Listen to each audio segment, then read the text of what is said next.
Oremos. Pai, em nome de Jesus, nós nos reunimos agora para estudar um pouco mais da Tua palavra, nesse assunto tão importante que vamos tratar nessa noite, que é com respeito à queda, como que o pecado chegou a este mundo terreno. Pedimos que o Senhor abra o nosso entendimento, que o Senhor fale conosco. Sabemos que esse estudo é um estudo panorâmico, ou seja, ele não aprofunda tanto, mas que o que for tratado possamos ser edificados, alimentados, instruídos pela Tua palavra. É assim que nós oramos e te agradecemos em nome de Jesus. Amém. Vamos abrir as nossas Bíblias no livro de Gênesis, capítulo 2. Nós vamos ler do verso 15 ao verso 17.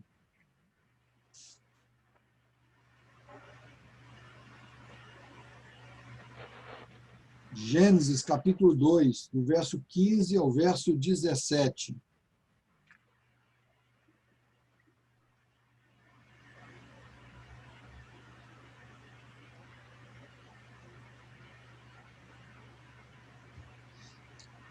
Diz assim o texto bíblico: O Senhor Deus tomou o homem e o colocou no jardim do Éden para o cultivar e guardar.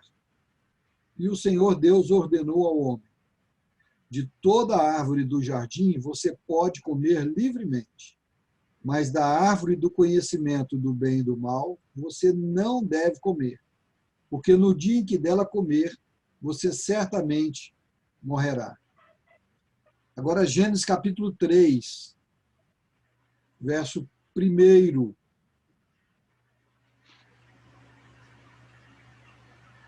Verso 1, 2 e 3. Diz assim: Mas a serpente, a mais astuta que todos os animais selvagens que o Senhor Deus tinha feito, disse à mulher: É verdade que Deus disse, não coma do fruto de nenhuma árvore do jardim? A mulher respondeu à serpente: Do fruto das árvores do jardim podemos comer, mas do fruto da árvore que está no meio do jardim, Deus disse: Vocês não devem comer dele, nem tocar nele, para que não venham a morrer. Até aí tá bom. Nós hoje estamos tratando da queda. Preliminarmente, a gente já faz uma observação, por isso mesmo que eu li os dois relatos. Há uma discrepância entre o que Deus fala, entre o que a serpente fala e entre o que a mulher fala. Deus diz que coloca o homem no jardim para ele governar e dá uma ordem para ele muito clara. Você pode se alimentar de tudo, menos da árvore do conhecimento do bem e do mal. Aí a serpente distorce a palavra e questiona a mulher. É isso mesmo que Deus falou? Não coma do fruto de nenhuma árvore. A mulher vai e distorce mais um pouquinho. Não, não é bem assim. Podemos comer de quase tudo, menos daquela árvore que está no meio do jardim, e nela nós não podemos nem tocar. Percebe como, sabe aquela brincadeira de telefone sem fio? Que alguém fala uma coisa e chega outra? Claramente a gente vê isso aqui. Aquele ditado popular: quem conta um conto aumenta um ponto. A gente está vendo isso claramente aqui. Quero, a partir de agora, compartilhar a tela com vocês e nós vamos tratar um pouco da queda, já feitas essas observações preliminares. É importante a gente lembrar que o homem, quando foi criado, era bom. Ele foi criado num estado de bondade. Deus criou o homem à sua imagem e semelhança. Criou ele em conhecimento, justiça e santidade. O homem, quando foi criado santo, puro. Por isso ele era bom. Se Deus criou o homem bom, como é que todos os homens agora são maus? É isso que nós vamos tentar responder hoje. Como que o pecado foi passado, então, para toda a humanidade? Ou o que causou essa estupenda mudança do bem para o mal? E é interessante lembrar que o mal aí é mal com U. O homem era bom e agora o homem é mau. O homem tem a natureza má. Como é que isso aconteceu? É o que nós vamos tentar ver nesta noite.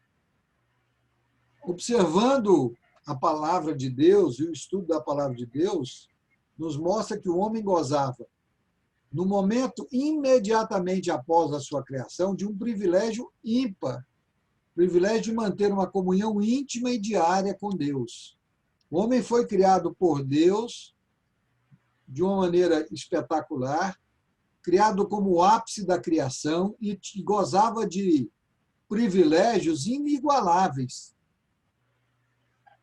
Com certeza, o fato de Deus se relacionar pessoalmente com o homem gerava momentos inesquecíveis a cada dia. Que a Bíblia diz que no final da tarde, outra versão diz na viração da tarde, Deus mantinha um encontro diário com o homem. Tudo que Deus havia criado tinha como propósito a satisfação das necessidades do seu amigo homem. Deus certamente usufruía também daquela preciosa comunhão. Toda a criação foi criada anteriormente exatamente para que o homem tivesse condição de se relacionar adequadamente com Deus. Isso é muito claro. Todas as necessidades humanas já tinham sido supridas. Olha o que diz o texto de Gênesis 2, 8, depois o verso 15 a 17, nós já até lemos, mas vamos repetir aqui. Verso 8. E plantou o Senhor Deus um jardim no Éden, na direção do Oriente, e pôs nele o homem que havia formado. Tomou, pois, o Senhor, seu Deus, ao homem e o colocou no jardim do Éden, para cultivar e guardar. Aqui vale só uma ressalva, que antes do pecado, Deus estabeleceu trabalho, responsabilidade.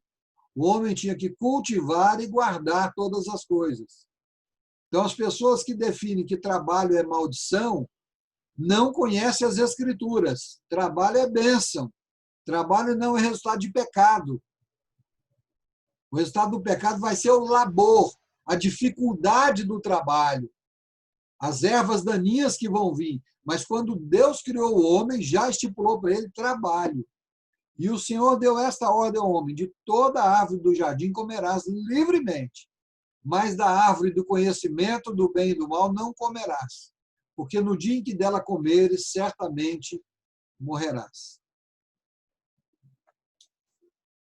Como afirmei antes que o homem foi criado bom, podemos reforçar aqui. Adão e Eva foram criados em estado de inocência, pureza, santidade, sem maldade, mas com o poder da escolha. Alguns chegam a dizer que antes da queda, o homem dispunha totalmente do livre-arbítrio. E aí aqueles que defendem que após a queda o homem não tem o livre-arbítrio, é porque, na verdade, nós não somos mais livres, segundo a palavra de Deus. Por isso, dizemos que não temos livre-arbítrio. Aparentemente temos, aparentemente escolhemos, mas a nossa escolha é sempre inclinada para o pecado. Por isso que alguns teólogos defendem que nós não temos mais livre-arbítrio. Eu prefiro essa linha, eu defendo essa linha. Já que eu sou escravo da minha velha natureza do pecado, eu não sou livre para escolher, porque eu não tenho o direito de escolher não pecar. Por mais que eu busque a santidade, eu peco. E todo pecado, em última instância, é uma escolha pessoal minha, que foi influenciada por Satanás e a minha natureza antiga. Os homens, Adão e Eva, foram provados sob circunstâncias extremamente favoráveis. Aí, só isso aqui já cai por terra aquela história assim: pastor, a carne é fraca, o senhor sabe, foi um momento, a ocasião faz o ladrão, e esse tipo de afirmativa. Adão e Eva estavam no paraíso, num local perfeito, de pura harmonia, foram criados puros, santos, gozavam da mais íntima e profunda comunhão com Deus, e sobre todos esses favores, ainda assim pecaram.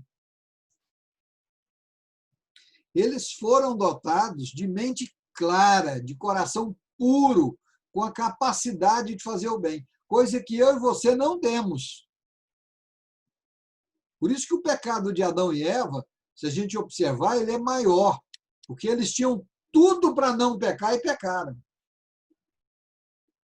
Deus deu sua própria presença e comunhão, nós já lemos aqui.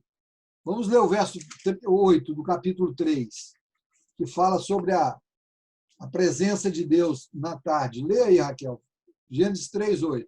Quando ouviram a voz do Senhor Deus, que andava no jardim pela viração do dia, esconderam-se depressa do Senhor Deus, o homem e a sua mulher, por entre as árvores do jardim. Deus visitava o homem diariamente, mantinha comunhão com ele. Quando o homem peca, Deus vai procurar, ele se esconde da presença de Deus. Aí eu lembro do profeta dizer assim: os nossos pecados fazem separação entre nós e o nosso Deus.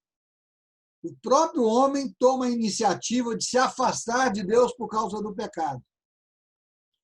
Percebem? Deus ainda não proferiu sentença, Deus ainda não proferiu juízo, e o homem já se afastou de Deus. O pecado sempre nos afasta de Deus. E antes de ser uma iniciativa de Deus, é uma iniciativa nossa. Por isso que, às vezes, a gente observa algumas pessoas se afastando da igreja, se afastando da comunhão, é porque há pecado na vida dela. Não necessariamente pecado sexual, porque nós vivemos num tempo que fala em pecado, as pessoas pensam em sexo. Não necessariamente, mas o pecado da negligência, o pecado da incredulidade, o pecado da não leitura bíblica, o pecado de não ter uma vida devocional, o pecado da desobediência, o pecado de se afastar da igreja, o pecado de viver uma vida dúbia, de mau testemunho. Tem N pecados. Todo pecado nos afasta de Deus. E nós tomamos a iniciativa de nos afastar de Deus. Depois ainda vem o juízo de Deus. Satanás é o autor do pecado e, agindo por meio de uma serpente, tentou-os a duvidar da palavra de Deus. Eles cederam à tentação e falharam na prova. Aqui o pecado entrou no mundo. Vou repetir. Satanás, que é o autor do pecado, tenta Adão e Eva, induz eles ao erro, coloca dúvida sobre a palavra de Deus, distorce a palavra de Deus, e eles deram ouvidos. Quando Satanás tenta Jesus, ele usa a mesma artimanha, ele distorce a palavra de Deus, ele tenta distorcer, e Jesus rebateu ele com as escrituras, dizendo: está escrito. Está escrito, está escrito. Percebe a importância de nós conhecermos a palavra de Deus e termos ela na nossa mente e no nosso coração? Só assim nós podemos vencer as tentações do diabo.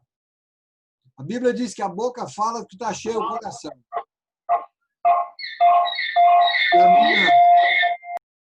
Se a minha mente está inundada com a palavra de Deus, e o meu coração também, a possibilidade de eu ser ludibriado por Satanás e cair nos pecados diminui muito.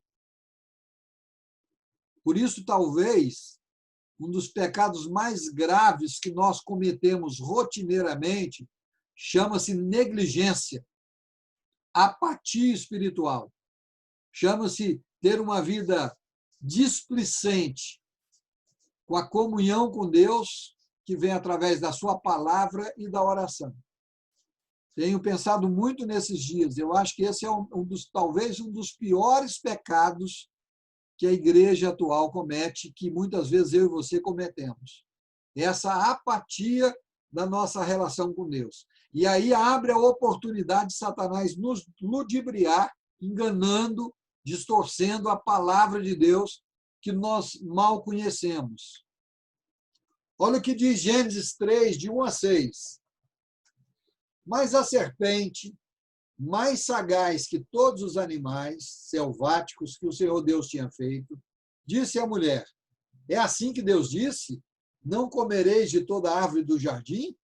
Olha, começa por dúvida na palavra de Deus e distorce a palavra. Deus não deixa você comer de nada, não foi isso que Deus falou.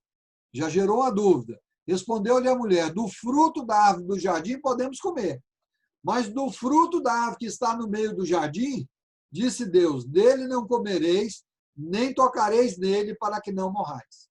Nós não sabemos se a árvore do conhecimento do bem e do mal estava no centro do jardim ou não. A Bíblia não diz isso. Quem diz isso é Eva. Ou seja, aqui é um acréscimo da palavra de Deus. A palavra de Deus foi, não coma da árvore do conhecimento do bem e do mal. A mulher Satanás joga dúvida. A mulher já acrescenta algo. Aquela que está no meio do jardim. E ainda diz mais. Então a serpente disse à mulher, olha de novo a serpente, é certo que não morrereis. Dele não comereis, nem tocareis nele para que não morrais. A mulher ainda falou em tocar.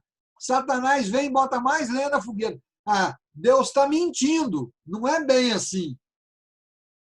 Muitas vezes nós estamos ensinando a palavra de Deus, estamos conversando, as pessoas falam, pastor, não é bem assim. E não percebe que, ao falar assim, ela está repetindo, reproduzindo a fala de Satanás. Satanás é que diz para Eva, não é bem assim, vocês não vão morrer. Deus não quer que vocês sejam igual a eles. Deus é um ser egoísta e que não quer que você seja igual a ele, todo-poderoso, cheio do conhecimento. É isso que Satanás estava falando para Eva. Ou seja, ele desperta em Adão e Eva aquilo que ele desperta em nós. A ganância, a soberba, a vaidade, a dúvida sobre a palavra de Deus. Olha o que diz a serpente.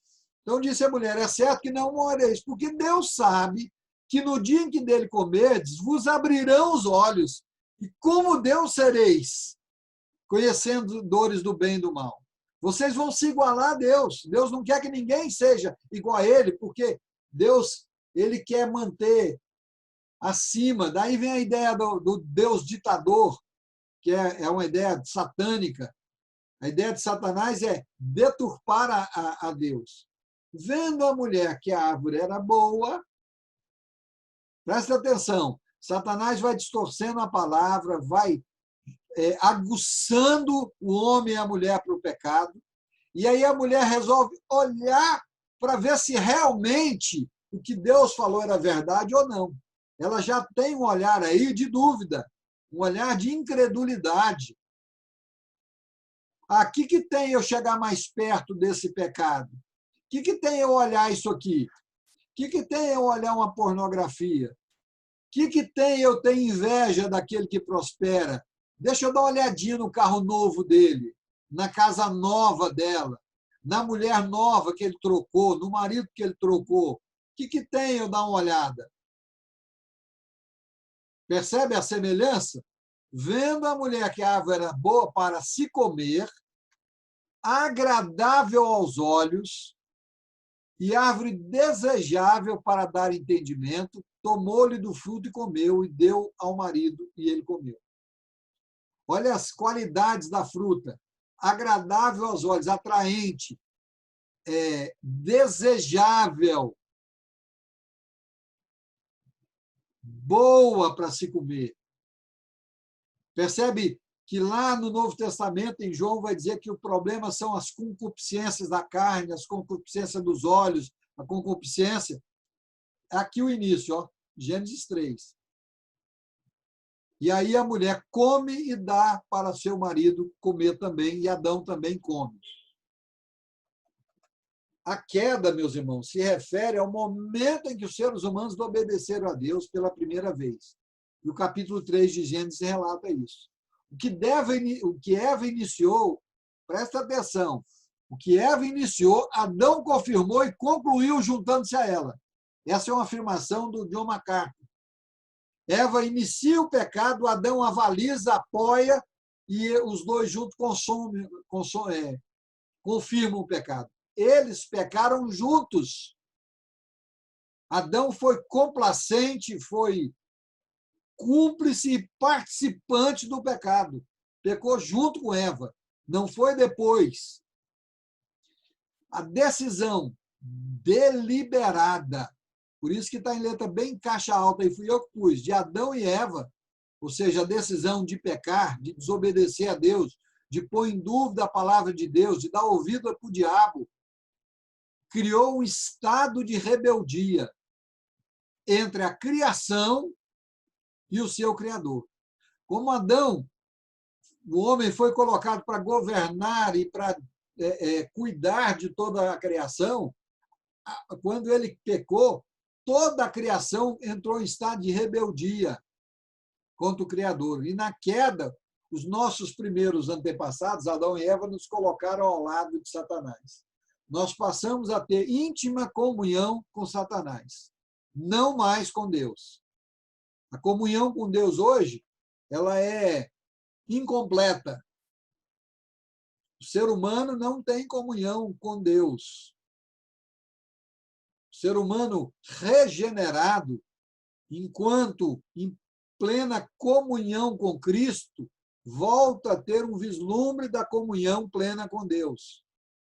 Mas o homem sem Cristo, Paulo diz que ele está debaixo da ira de Deus, da condenação, está longe da comunhão com Deus, porque ele faz parte do exército de Satanás. Quando eu e você pecamos, nós colocamos o nosso pé no exército de Satanás. Somos servos do diabo todas as vezes que pecamos. Os resultados do pecado são apresentados em Gênesis 3. Olha o que diz aí o Gênesis 3, finalzinho dele, versos 23 e 24. O Senhor Deus, por isso, o lançou fora do jardim do Éden, a fim de lavrar a terra de que fora tomada, e expulsou o homem. Colocou querubins ao oriente do jardim do Éden e o refugio de uma espada que se revolvia para guardar o caminho da árvore da vida. O homem foi expulso não apenas da presença de Deus, mas da criação perfeita de Deus.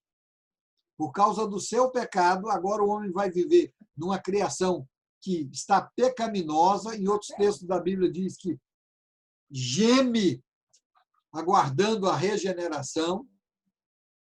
E o texto, depois vocês podem ler com calma, vai dizer que a terra agora vai produzir espinhos, abrolhos, que a mulher agora vai ter dores de parto, que o homem agora vai comer do suor do seu rosto.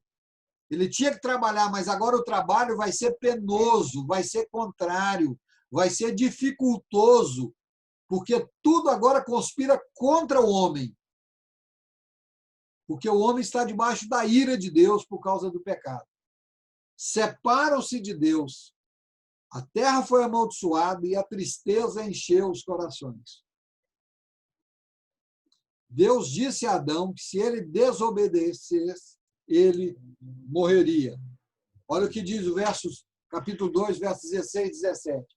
E o Senhor Deus lhe deu esta ordem: de toda árvore do jardim comerás livremente, mas da árvore do conhecimento do bem e do mal não comerás, porque no dia em que dela comeres, certamente morrerás. Se Adão e Eva transgredissem, morreriam. A morte seria o castigo da desobediência. A morte continua sendo castigo da desobediência. Mas qual é o significado dessa morte?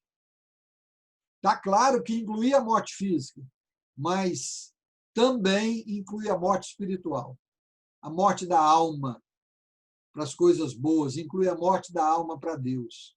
Inclui uma separação eterna de Deus. A pena terrível desse pecado de Adão foi que Adão e seus descendentes morreram em seus delitos e pecados. Como a pena justa pelo pecado de Adão, Deus retirou o seu favor e as almas de toda a humanidade se tornaram espiritualmente mortas. A alma que está espiritualmente morta é a alma que é corrupta, é culpada não por causa da culpa de Adão, mas também por seu próprio pecado, merecendo, portanto, o castigo eterno. Mas Deus, sendo misericordioso, em sua misericórdia, promete que iria redimir os homens do pecado.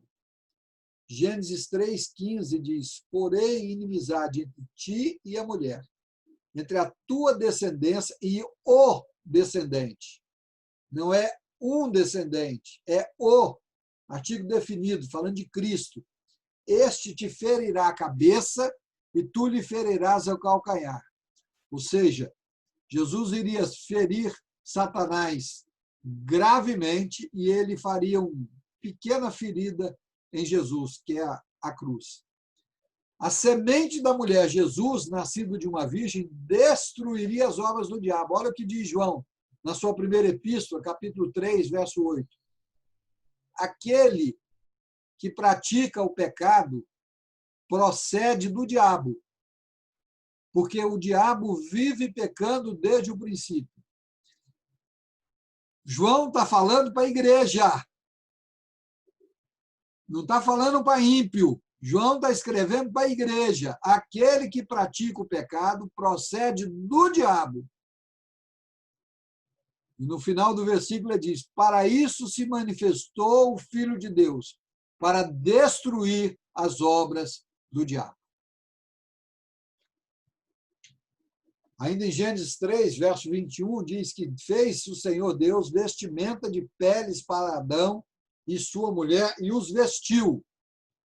Isso nos apresenta um quadro de miniatura de todo o plano da redenção do homem, mediante ao sangue de Cristo vertido como nosso substituto, para que houvesse vestimentas de peles.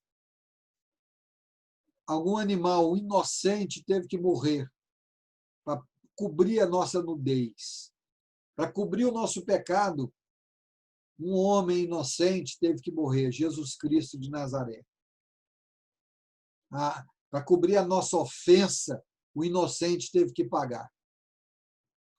Não há como apagar o pecado senão com sangue. Hebreus deixa isso bem claro. Ok, faltam 10 minutos.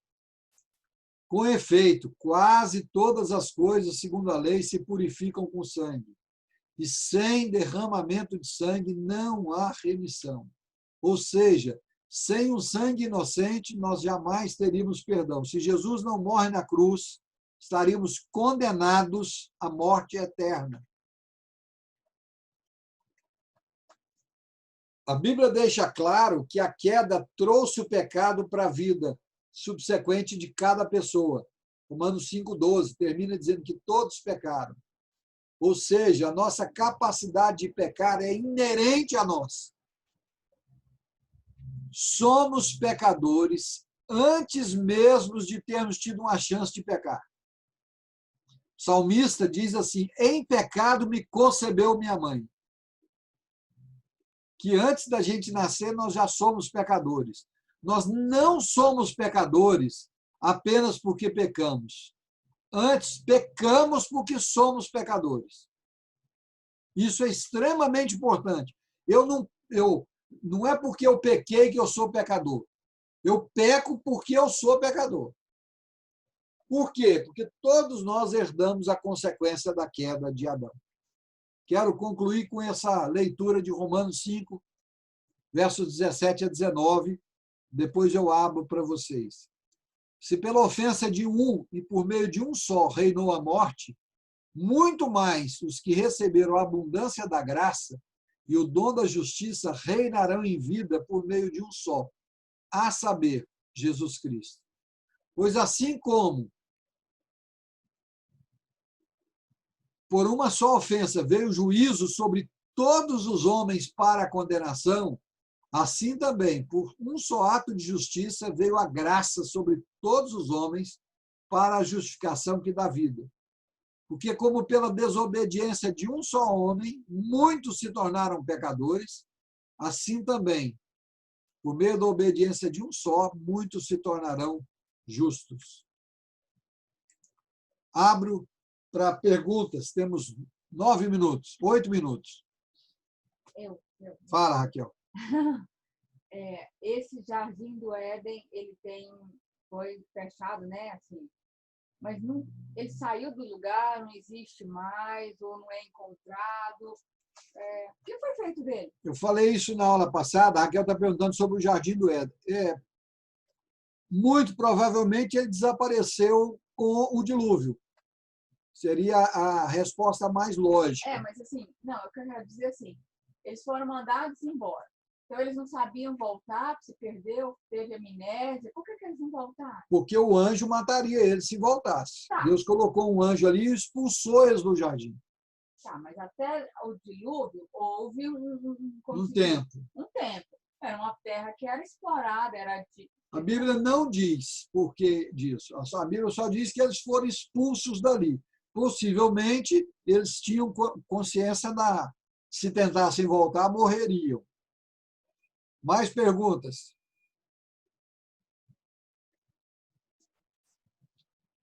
A queda nos assusta, né? Expõe o nosso pecado. Expõe a nossa vergonha. Nós estamos no início da Bíblia. Pastor, Oi. eu ouvi falar, por exemplo, se eles voltassem, eles iam comer da árvore da vida e viver eternamente no pecado. É isso? Aí será? Possivelmente, por isso que Deus colocou o querubim lá e a espada de fogo, para impedir que eles comessem da árvore da vida e vivessem eternamente em condenação. Uhum. Obrigada, pastor. De nada. Mais perguntas? Temos 5 minutos.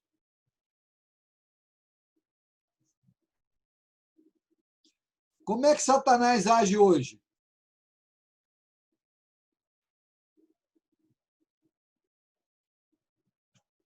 Com base nisso que a gente viu hoje, só rapidamente do capítulo 3. Fala, Dani.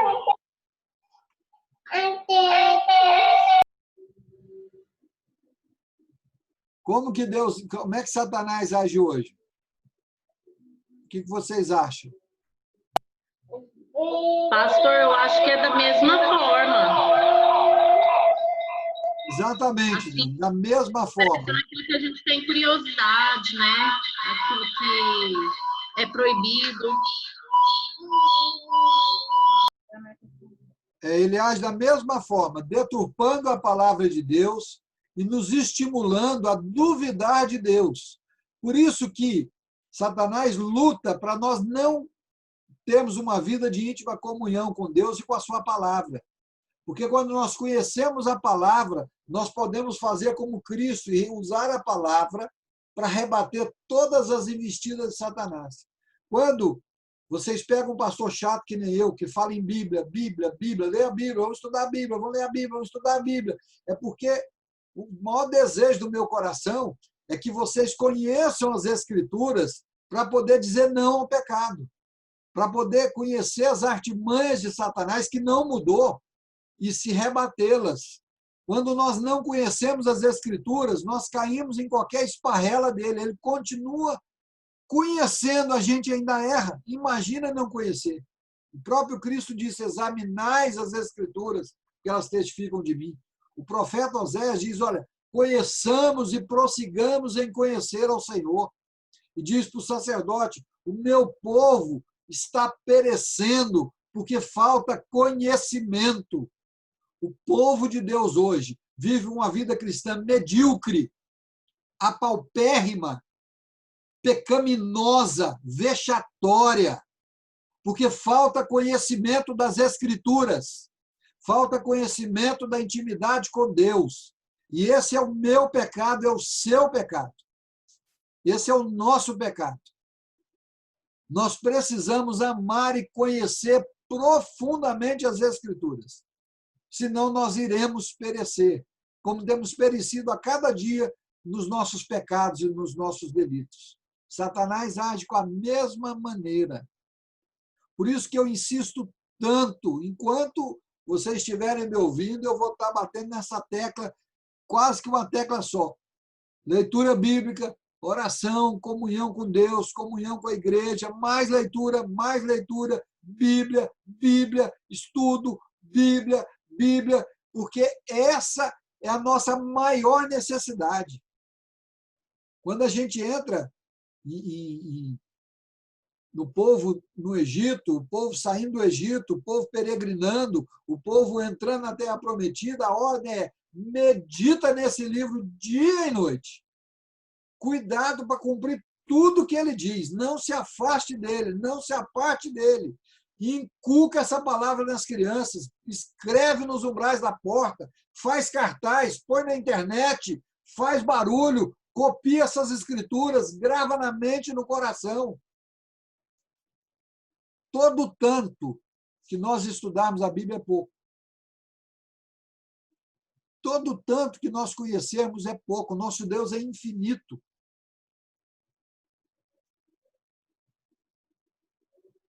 Temos 1 minuto. Mais alguma pergunta? Senão nós vamos orar para encerrar. Qualquer dúvida também pode perguntar no grupo, pode mandar para mim no WhatsApp. Eu vou mandar depois essa película para vocês estudarem. Vou mandar amanhã, a da semana passada, e, já, se possível, já mando essa também. Vamos orar? Pai, muito obrigado por esse tempo aqui.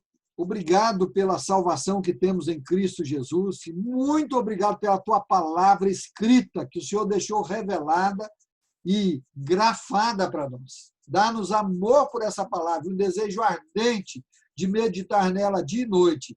Só assim venceremos o pecado, só assim venceremos as artimanhas de Satanás.